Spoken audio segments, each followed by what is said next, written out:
We are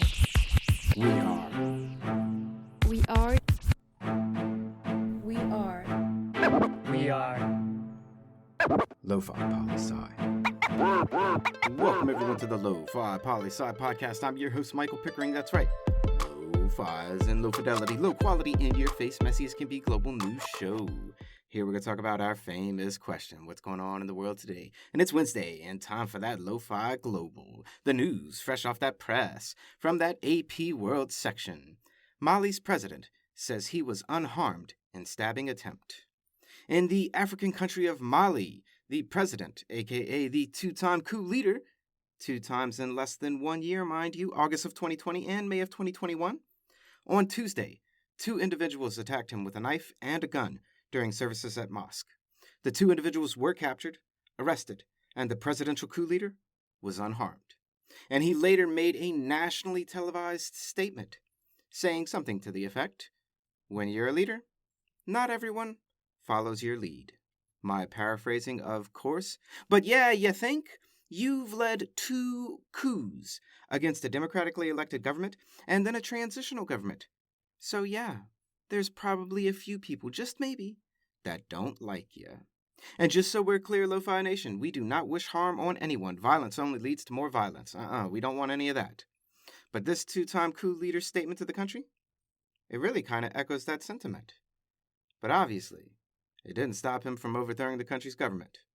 Twice. In 1 year. Next up, source, Reuters World News. Change is coming. Peru's Castillo faces a divided nation after election battle. That's right, more presidential news from around the world. And finally, a final update to the presidential runoff in Peru. Pedro Castillo has been named the country of Peru's new president. He won by 44,000 votes. Makes you think. Perhaps every vote does count? Just saying. This man was a school teacher and decided to take a stand for change. And he won against all odds of a simple school teacher being able to become president. He won. And now his job doesn't get any easier. Peru has a lot of problems for sure. However, now Peru has a new president with new perspective. And the possibility for change is there. We'll be watching, Peru. Well wishes. Now moving forward, because we never move on from anything. Source, the BBC Middle East section. Israel PM warns Ben & Jerry's owner, Unilever, of consequences over sales ban. This is almost something for a messy Monday, but here we are on a Wednesday. So the popular ice cream company of Ben & Jerry's said that starting next year, it will no longer sell their ice cream in the West Bank or East Jerusalem as a form of protest against the Israeli government's role there. And the Israeli government is pissed. Threats of legal action and other actions have already come from the Prime Minister, and we'll keep you updated with this ice cream controversy as we know more. And our following story comes from the BBC Sports section. Now you know there's going to be some shit here if we're doing sports. The headline, European Beach Handball Championship. Norway hit with €1,500 bikini fine. Look, I know of handball. I don't know anything about handball, nor did I even know there was a beach version of handball. But I do know something, just a little bit, about the patriarchy and continuing misogyny in international sports and really everywhere in the world. The stage this time, or the sand, mind you, the bronze medal match of the Women's European Beach Handball Championship, Norway versus Spain. Norway's women decided to wear beach shorts instead of wearing bikini bottoms to play in.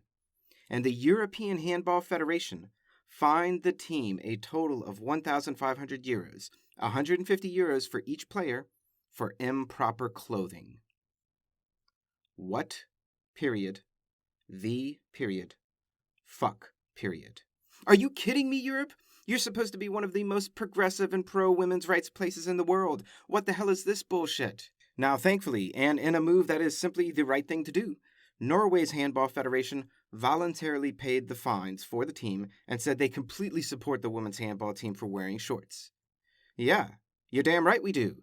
There's no reason, none whatsoever, that should keep players in beach handball from wearing shorts if they so please. Fucking sports, I swear. But you know I'm not going to leave you like this. No, there are some good sports news out there. A last piece of news to send you on your way for the day. NPR's live updates section, the Tokyo Olympics. How to watch the Tokyo Olympics. All right, first off, I'll answer this question because the Olympics opening ceremony is Friday morning at 6 a.m. CDT. That's Central U.S. time, aka New Orleans time. NBC is the official broadcaster of the Olympics in the U.S., so check any of their channels and you can most likely find it there. And I just realized how much of a NBC fan I sounded like. I'm not. I'm personally probably going to watch it on YouTube, so I can take notes on my computer to bring you all the up-to-date recaps on important Olympic events, like surfing and skateboarding. That's right, for the first time ever, skateboarding and surfing will be Olympic sports. And may I just say, it's about damn time. And 3 other sports are making their entrance into the Olympics for the first time ever as well. Sport climbing, karate, and 3x3 basketball, bringing a total of 5 new sports this go-around. But for our purposes here, we'll be watching closely the surfing and, even more importantly, the skateboarding. Now the schedule, because we all need to know. Surfing starts Saturday, July 24th for women and men at 5 p.m. CDT, and it goes every day from July 24th to July 28th, which is a Wednesday, meaning we get 5 days of Olympic surfing. Excellent, I must say. I love it. Now, to the schedule we all really need to know, because if there's a lo-fi sport out there, it's skateboarding, which starts Saturday, July 24th.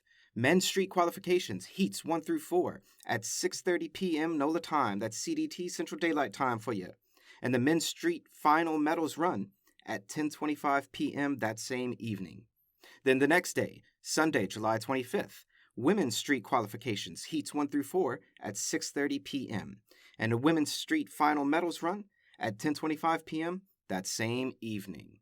Then we fast forward a few days and get to Tuesday, August 3rd. Women's park qualifications, heats 1 through 4 at 7 p.m.